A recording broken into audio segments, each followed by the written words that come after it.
বন্ধুরা চলে এসেছি দুপুরবেলা। দেখো এখানে বেগুন ভাজা করছি, লম্বা লম্বা করে টুকরো করে নিয়েছি। এই বেগুনগুলো লাল লাল করে ভেজে নেব। আর এই দেখো এখানে বড়ি ভেজে রেখেছি। এই বড়ি দিয়ে বেগুন দিয়ে আলু দিয়ে একটা তরকারি হবে, তোমাদেরকে দেখাবো। এটা খেতে কিন্তু খুব ভালো হয়, একটু সময় ধরে দেখো, খুব ভালো লাগবে। এই যেখানে আলু বেগুন বড়ি তিনটেই কিন্তু আমার ভাজা হয়ে গেছে। এবার ফোড়ন দেবো। ফোড়নে নিয়েছি সাদা জিরে আর একটা শুকনো লঙ্কা। এবার এতে দিয়ে দেবো পেঁয়াজ। পেঁয়াজটা একটু ভাজা ভাজা হয়ে যাবে, তারপরে টমেটো দেবো। ভাজা হয়ে গেছে, এবার দিয়ে দিলাম টমেটো।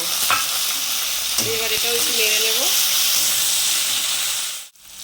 এবার দিয়ে দেবো ধনে জিরে গুঁড়ো, দুটো মিশিয়ে রেখেছি আমি। দিয়ে দিলাম হলুদ গুঁড়ো, দিয়ে দেবো লঙ্কার গুঁড়ো।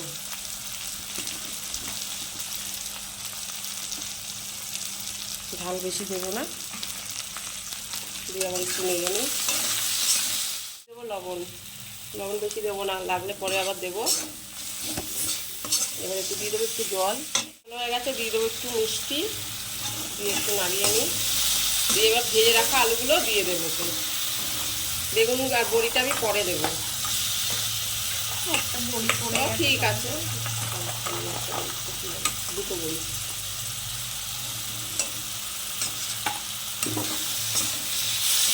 কষানো হয়ে গেছে। এই তরকারিটা দিয়ে না রুটি খেতেও খুব ভালো হয়, ভাতের সাথেও ভালো লাগে।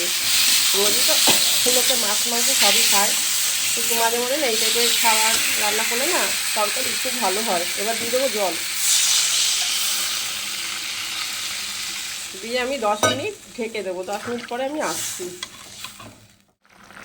আমার আলুগুলো, এই যে বন্ধুরা আলুগুলো সেদ্ধ হয়ে গেছে। এবার দিয়ে দেবো ভেজে রাখা বড়ি আর বেগুনগুলো। বেশি না, 5 মিনিট মতো ফুটবে, তারপরে ধনে পাতা দিয়ে নামিয়ে দিলেই রেডি হয়ে যাবে বড়ি বেগুন আলুর ঝোল।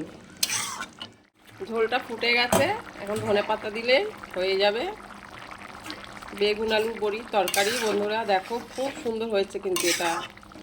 আমি তোমাদের ঢেলে দেখা। এই যে রেডি হয়ে গেল আলু বড়ি বেগুনের ঝোল বা রসা যাই বলো। কে কে এরকম ঝোল খেতে পছন্দ করো আমাকে অবশ্যই বলো। টাটা।